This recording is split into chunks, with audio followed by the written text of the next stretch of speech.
Olá, mais uma vez nós estamos aqui para dar continuidade ao nosso programa Orçamento Familiar. Nós, sempre na esperança de levar até você uma informação que seja útil no equilíbrio das suas finanças, na formação do seu patrimônio, no controle das suas despesas, dos seus gastos.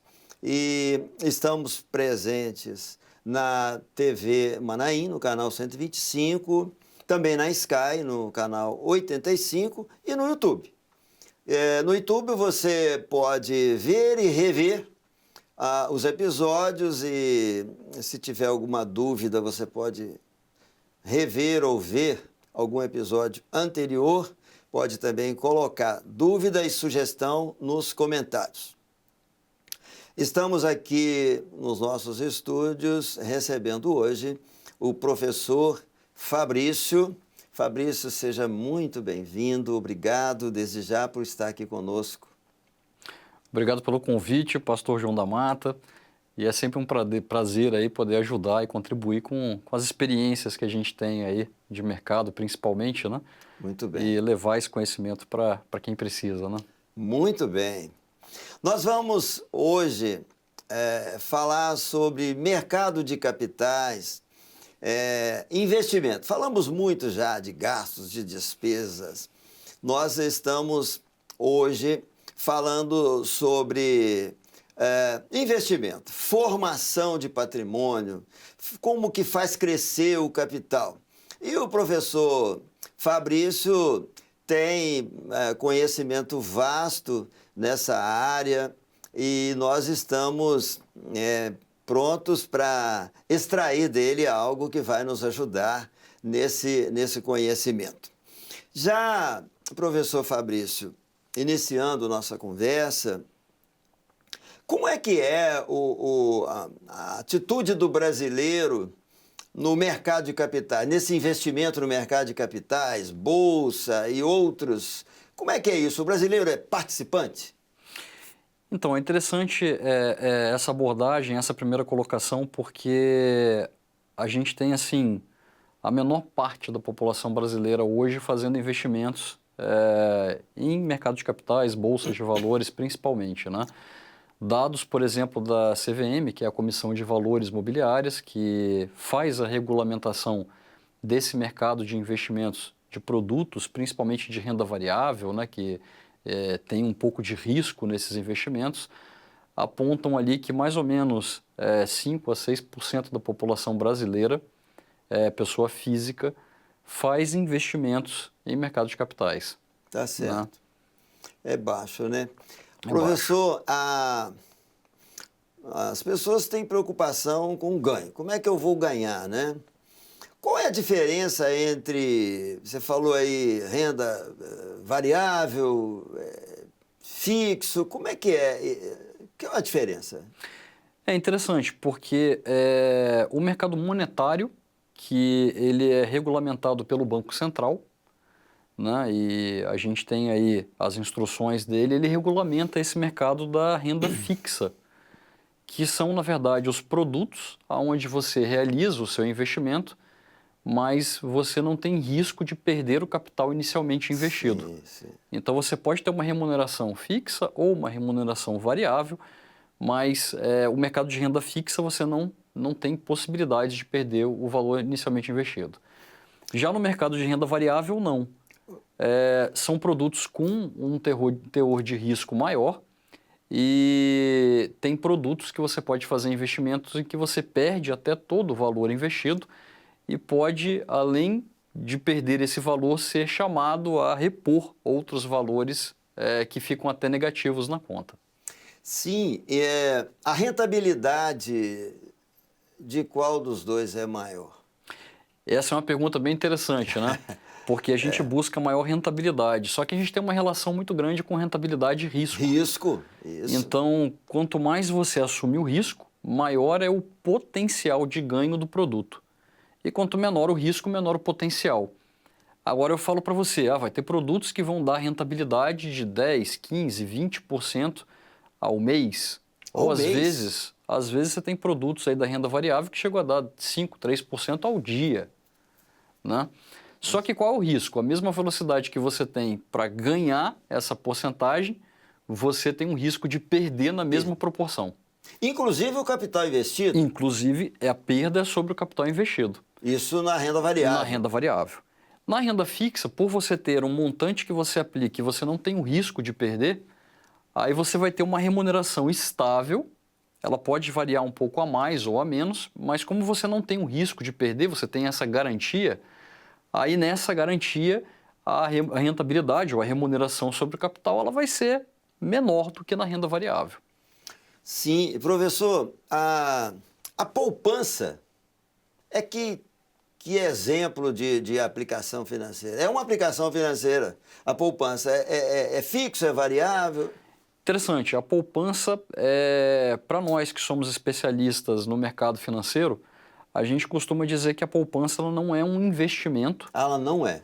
Não. Ela é, na verdade, um local ou um instrumento onde você guarda o seu recurso, né, que não é antigamente debaixo do colchão, naquele cofre de casa, né? Sim. Então, assim, você guarda esse recurso numa instituição financeira. Só que por que a gente não fala que ela é investimento? Porque a rentabilidade que ela vai te dar, ela não vence a inflação. Então, se esse produto ele não é capaz de eu, juntando ele hoje, vencer a inflação lá na frente, então ele não está te dando nenhum retorno significativo que você vença e que você consiga comprar o bem ou o patrimônio que você precise lá na frente. Então, a poupança é um produto onde você guarda o recurso, mas ele não vai te gerar uma remuneração que vença a inflação. E na poupança, esse recurso ele é corrigido, naturalmente? Então, a correção dele, o limite máximo que a gente tem hoje pelo Banco Central é de 0,5% ao mês. Pronto, se a inflação ultrapassar isso... O máximo que ela vai te remunerar vai chegar a esse 0,5%. Então, a gente fala que pode ser que ela suba um pouco, aí vai ter que ser uma avaliação dentro do Banco Central das possibilidades do novo cenário para modificar a regra, mas a regra em geral hoje, o teto da poupança é 0,5% ao mês. 0,5%. Isso. Professor, qual é a diferença entre correção do capital e retorno de investimento?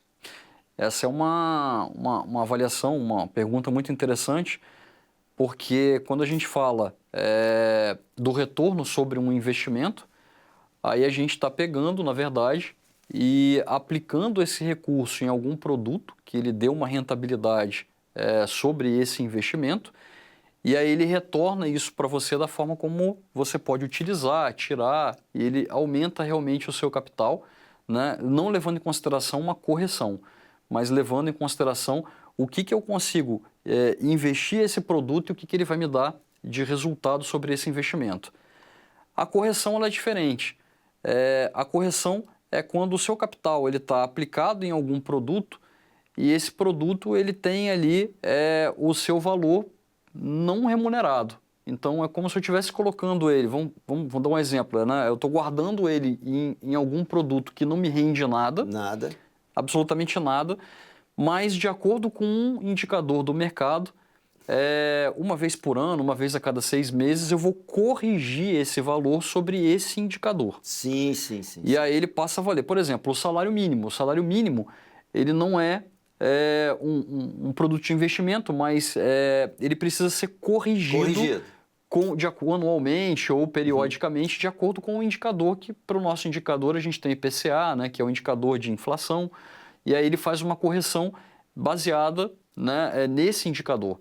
Mas ele não gera a rentabilidade ou a remuneração mensal.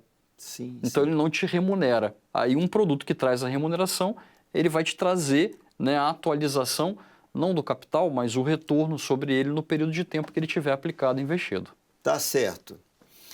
E também, professor, os bancos, eles insistem com seus clientes, oferecem muitas vantagens em títulos, e falam em título de capitalização. E como é que é isso? O que que é um título de capitalização? É vantajoso? Como é que é isso? Na verdade, o título de capitalização ele não é um produto de investimento. Ah, não. Não. Ele é um produto bancário, onde você vai depositar mensalmente um valor. Vou dar um exemplo. Ele vai ficar com você um ano pedindo para você depositar R$100. Então, você vai fazer uma aplicação de R$100 mensalmente em um título de capitalização. Ao Sim. final desse período, ele vai te devolver todo o valor que você aplicou e, em sua maioria, não corrigido. Não corrigido? Não corrigido. Então, você colocou ao longo de 12 meses R$100 e no final ele te devolve R$1.200. Então, você passou 12 meses sem correção. Mas o que eles te oferecem ali dentro? Eles te oferecem benefícios como você vai participar de um sorteio mensal no valor de R$50 mil.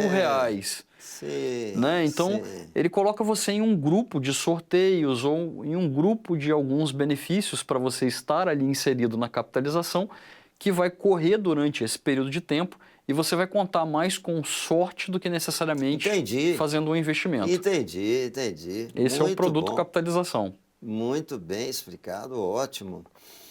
Mas, professor, e os bancos têm os títulos deles mesmo, né? Que não seja o título de capitalização, ele tem o título dele também? Tem. Normalmente, os bancos eles emitem títulos de dívida do próprio banco. Do próprio banco. E aí a gente costuma chamar isso de CDB. CDB. Que são certificados de depósitos bancários. Bancários, sim. O que é isso, né? Na maioria das vezes eles são indexados por um instrumento que a gente vai chamar de CDI, que é o Certificado de Depósito Interbancário. E o Certificado de Depósito Interbancário é um empréstimo que uma instituição financeira ela faz com outra. Sim. E aí os bancos entenderam o seguinte, mas por que existe esse empréstimo entre essas instituições? Porque uma regra do Banco Central é que nenhum banco ele pode fechar o dia com um saldo negativo em conta. Sim. Ou seja, mais saques do que depósitos. Aí ela tem que fechar com 0 a 0 ou no superávit. E aí, quando o banco ele não consegue fechar, antigamente ele pegava esse recurso emprestado do Banco Central. E aí ele pagava ao Banco Central a taxa de juros. E aí os bancos começaram a emprestar entre si a uma taxa menor do que a taxa do Banco Central. E aí foi criado o CDI. Interessante. E aí os bancos eles entenderam o seguinte, mas se eu pego com outro banco, eu também pago taxa para ele. Mas se eu pago taxa para ele, por que eu não posso emprestar para o meu cliente a uma taxa menor do que eu pago ao outro banco, mas ao invés de remunerar outro banco ou o Banco Central, eu não remunero o meu cliente. E aí criou-se o CDB. E aí por isso que o CDB você vai encontrar ele atrelado ao CDI. Quanto que o CDI paga hoje? E o CDB ele vai estar ligado 100% CDI, 90% CDI, 80% CDI. 120 nunca. 120 a gente encontra, mas não no banco. Não no banco. A gente vai encontrar em outros. Tá certo. E o CDB ele é um produto do banco, né? Que é a dívida do banco. E esse CDB tem vários aportes, tem de R$100, R$500, R$1.000 para você iniciar. Ele é um produto de renda fixa, porque você não perde o valor investido, ele só te remunera em cima do valor que você está aplicando com o passar do tempo. Quanto mais tempo, maior a remuneração, porque são juros compostos, quanto menor o tempo, menor essa remuneração. E também, esses produtos que eles oferecem são produtos que são garantidos pelo Fundo Garantidor de Crédito. Que o Fundo Garantidor de Crédito ele é uma instituição que faz o seguro dos investimentos que são feitos nas instituições financeiras. Então, caso esse banco ele venha à falência, aí o Fundo Garantidor de Crédito, como um seguro, ele vai lá e repõe, né, esse valor que você aplicou desse banco que faliu. Só que existe um limite. São R$250 mil por instituição financeira, limitado a R$1 milhão por CPF em 4 instituições financeiras. Então, eu posso aplicar em 4 instituições diferentes, R$250 mil, e aí eu vou estar tendo uma cobertura de R$1 milhão nessas 4 instituições por CPF. Entendi. E nesse caso aí, tem prazo para resgate dessa aplicação em CDB? Se eu aplicar alguma coisa de CDB, eu tenho um prazo fixo com o banco, é combinado, eu posso tirar a qualquer hora? Isso, a gente tem para todos os gostos o investimento. Você tem o CDB que ele é de liquidez diária, ou seja, eu coloco ele hoje, e se eu quiser hoje mesmo eu tiro. Deve ser uma rentabilidade menor. Né? Menor, né? Porque o prazo ele é um prazo que você não sabe qual vai ser, então ele tem uma rentabilidade menor. Agora você tem produtos do CDB, por exemplo, que eles variam. Normalmente, né, o período que eles trabalham é de um período de 6 meses para até 3, 4, 5 anos. Sim, Quanto maior o prazo, maior a rentabilidade. Quanto menor o prazo, menor essa rentabilidade. Então, assim, o mesmo banco, às vezes, ele oferece CDBs, que são dos mesmos títulos, só que com prazos diferentes e remunerações diferentes de acordo com o prazo. Certo. Então, o nosso telespectador pode entender o seguinte: se tiver eu R$ 500 numa caderneta de poupança, guardei, esse dinheiro foi guardando ali e ficou R$ 500. É negócio, então, para mim, chegar no banco e comprar CDB, por exemplo. É negócio. Melhor do que deixar ele é na melhor poupança. do que a poupança, porque normalmente o CDB ele vence a inflação. É um título que ele vai te remunerar mais do que a inflação do país. E ele te dá a garantia que esses R$ 500 no futuro vão estar valendo pelo menos o proporcional a esses R$ 500 hoje, amanhã. Então a gente fala, o copo de água hoje você está comprando ele a R$ 10. Só que daqui a um ano ele pode estar valendo 12. Aí você tem a certeza que você investindo R$ 10 hoje, você consegue ter os R$ 12 para comprar esse copo amanhã. No mínimo, o dinheiro que dá para comprar o mesmo copo. O mesmo produto. E essa é a ideia de poupar. Porque normalmente a gente não tem o dinheiro suficiente para comprar o bem que a gente quer hoje, então a gente poupa para comprar ele amanhã. Só que tem que ser produtos que vençam a inflação, porque juntando aos poucos, Sim. eu vou chegar com esse valor atualizado na frente para comprar o bem que eu preciso. Tá certo. Nós, falando ao telespectador, nós temos um episódio que explica sobre a inflação. Você pode rever anteriormente e ver sobre a inflação que corrói, né? Enquanto o que falamos aqui agora acrescenta, a inflação decrescenta, tira aquilo que você tem. Mas voltando aqui, professor, e os títulos públicos? Então, os títulos públicos, para mim, são uma boa opção para quem está iniciando os investimentos. Aí, por que os títulos públicos eles são boas opções? Porque a garantia do título público é o próprio governo que vai dar. O que são os títulos públicos? São as dívidas do governo. O governo ele tem prestações de contas, ele precisa de recurso financeiro para pagar essas contas, então ele faz o quê? Ele emite os títulos para captar esse recurso financeiro e pagar as suas dívidas. E aí ele remunera quem empresta para ele. Então ele é o garantidor. E a gente costuma dizer o seguinte, é o produto mais seguro porque todas as instituições hoje, públicas ou privadas, que estão operando no país, elas dependem do governo para funcionar. Sim, então, se acontece uma crise muito grande, onde a gente vai ter um período econômico ruim, é muito mais fácil todas as instituições financeiras quebrarem primeiro, para, por último, o governo quebrar, o país quebrar, do que o país quebrar antes de uma instituição financeira. Então, são os produtos mais seguros. E a remuneração desses produtos são remunerações muito equivalentes e até boas com relação ao mercado. Do público. É equivalente ao CDB, por exemplo? Equivalente ao CDB, equivalente a esses produtos da renda fixa que tenham uma remuneração muito interessante. Sim. E você pode trabalhar de diversas formas, porque a gente tem 3 produtos. A gente tem o pré-fixado, que você fixa uma taxa, que se ela te agrada é essa que você compra e vai levar até o final do contrato. Né? Você tem o pós-fixado, que ele é fixado inclusive na Selic, que é uma das taxas que o governo federal usa para controlar a inflação. Então o seu recurso vai estar sempre ali sendo remunerado de acordo e acima até do que a inflação, porque é a taxa Selic. E os taxas Selic têm liquidez diária, você pode tirar, todos eles têm liquidez diária. Mas o único que você não perde tirando antecipadamente é esse, que é o produto do Tesouro Selic. E você tem o híbrido, que você vai ter uma parte variável, que vai estar com o indexador, e uma parte, a outra vai ser fixa. Então, por exemplo, a IPCA, que é o indicador que mede a cesta né, dos produtos que a gente consome no dia a dia, o IPCA, e é ele que é o nosso indicador de inflação, mais uma porcentagem, 3, 4, 5% fixa. Então você tem essas 3 modalidades de investimento. A que a gente recomenda a longo prazo é o IPCA, mais a fixa, que é o híbrido. Se o recurso é para uma emergência imediata, é o Selic. Agora, se você está sentindo que a taxa de juros vai cair, né, a economia está estável, o pré-fixado é o que vai garantir para você uma taxa mais alta por um período maior de tempo. Sim, e eu posso fazer esse investimento com um contrato assim, para 6 meses, 1 ano, 30 dias, diário, é semelhante ao... Isso, ele é semelhante ao CDB, porque você tem prazos e aí eles dão várias opções de prazo. A gente tem que vence agora, em 2024, tem com vencimento em 2025, tem com vencimento em 2045.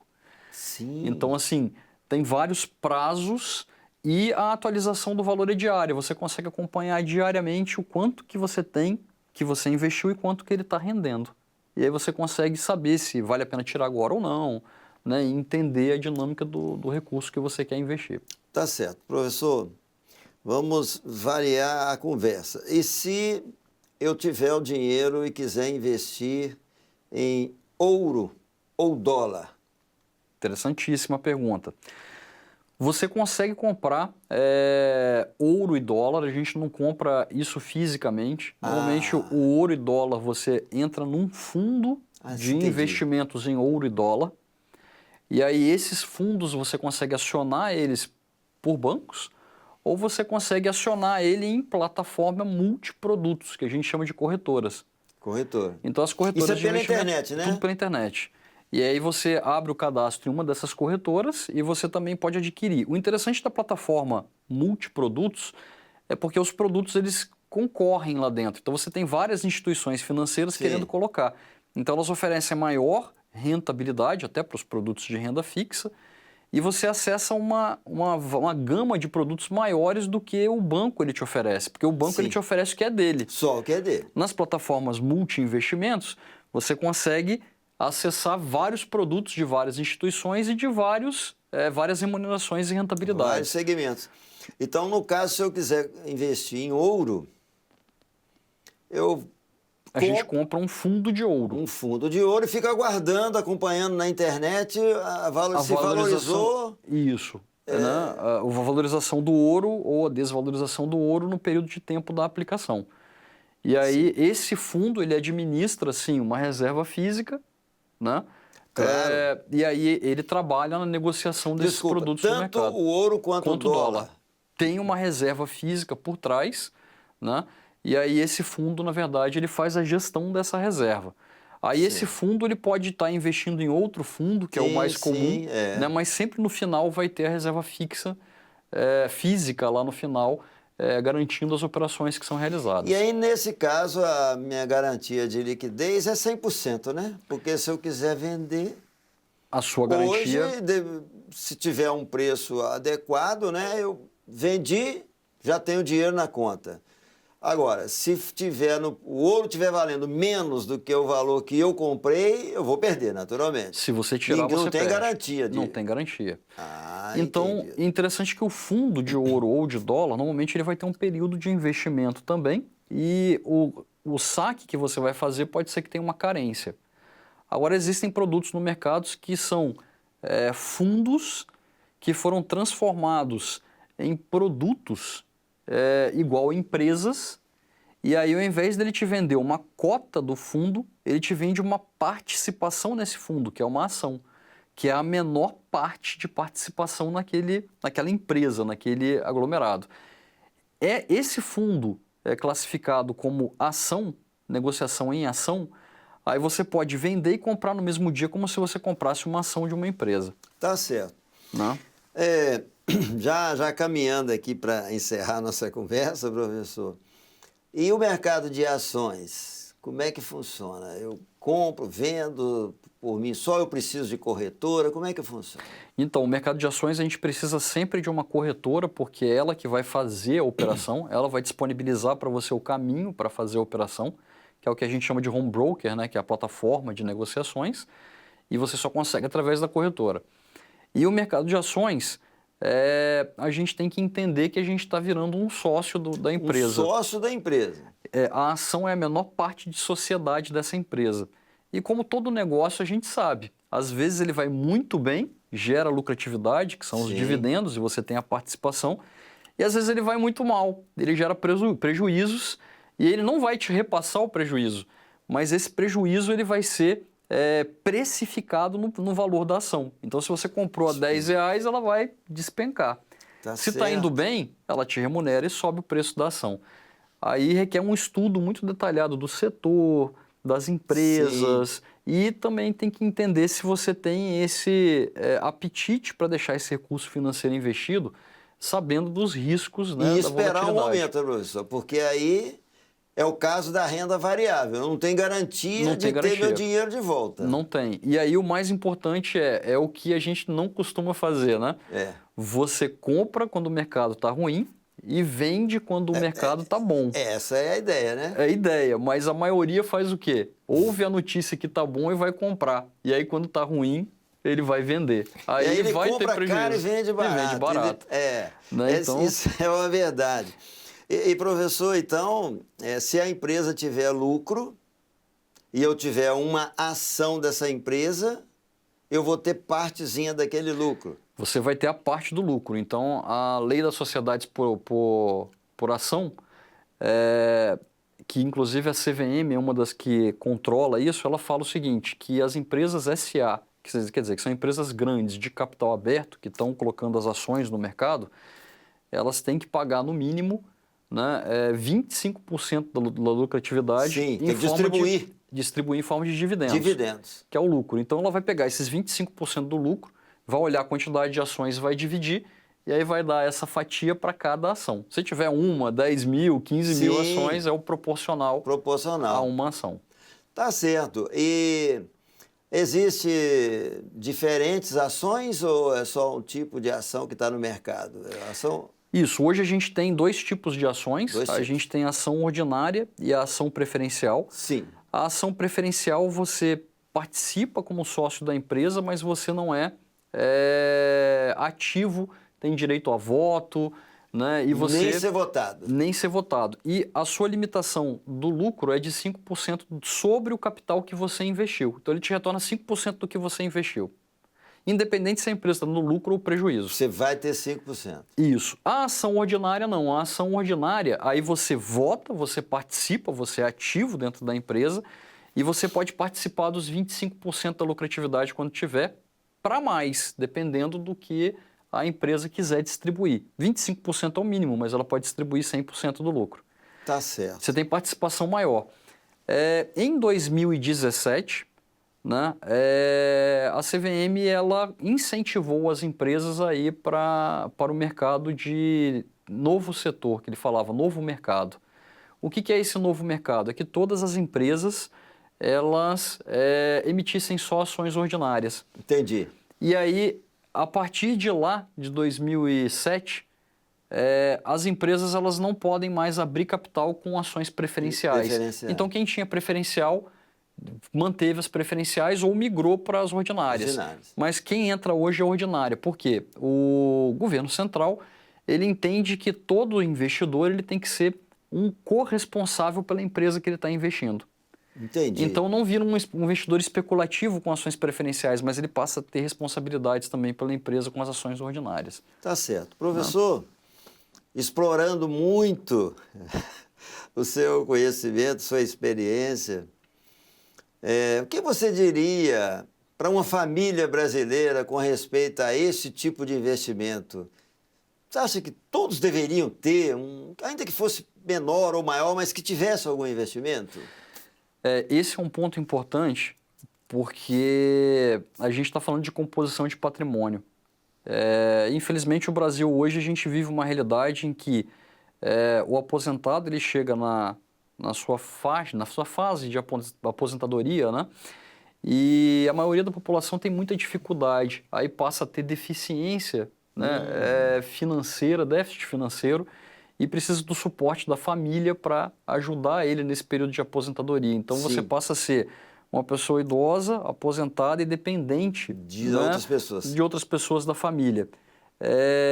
E como é que a gente muda essa realidade? Porque é uma cultura, né? É uma cultura. Trazendo essa consciência de investimentos de longo prazo.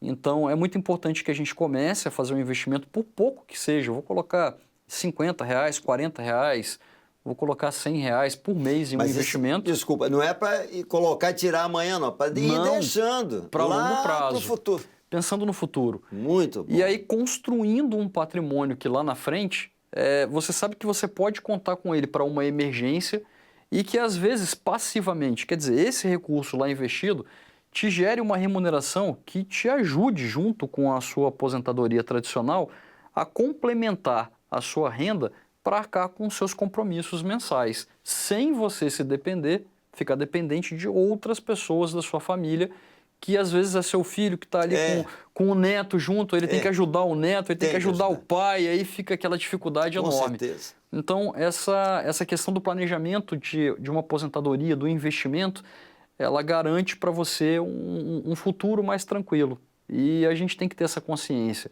Então, eu, por exemplo, tenho um filho de 7 anos que quando ele nasceu, no dia seguinte eu registrei, e no mesmo dia que eu registrei, eu peguei a certidão de nascimento, fui lá e abri uma previdência privada. Olha. É um produto simples, mas que ele vai ter nessa previdência privada, quando ele chegar aos 40, 50 anos, o conforto de falar, eu posso, de repente, me aposentar porque a rentabilidade que eu vou ter sobre o que foi investido nesses 40, 50 anos é suficiente para manter o que eu construí de patrimônio hoje. Muito boa. E a gente precisa disso, né? A gente precisa construir essa mentalidade. Com certeza. Professor, agradecemos muito a sua participação conosco aqui na TV Manaim, a sua contribuição. Temos certeza que vai mexer com a cabeça de muitas pessoas no sentido positivo de melhorar, né? E muito agradecido por estar aqui conosco nesses momentos, compartilhando da sua experiência, dos seus estudos, né? E do seu dia a dia. Pastor, é um prazer enorme estar aqui, estar participando e contribuindo para que as pessoas melhorem aí a sua condição e mentalidade financeira, principalmente. E fico à disposição para a gente discorrer sobre outros temas, aprofundar em um ou outro tema, quando necessário, e construir, assim, patrimônios aí, né, para todos, né? Porque o conhecimento, na verdade, é o maior patrimônio que a gente pode ter. Maior patrimônio. Muito obrigado, professor. E a você que nos assiste, esperamos que você coloque em prática alguma coisa. Passa a viver com 90% do que você ganha. Aplica 10%. Vai valer a pena, vai valer a pena. E vai lá no YouTube, assiste a aula, reveja o conteúdo, compartilhe com alguém que você achar que é interessante saber também, dá o seu like e faça o seu comentário. Despedimos de você, desejando que você esteja muito bem com sua família, sempre que a paz esteja dentro da sua casa. Até um próximo programa.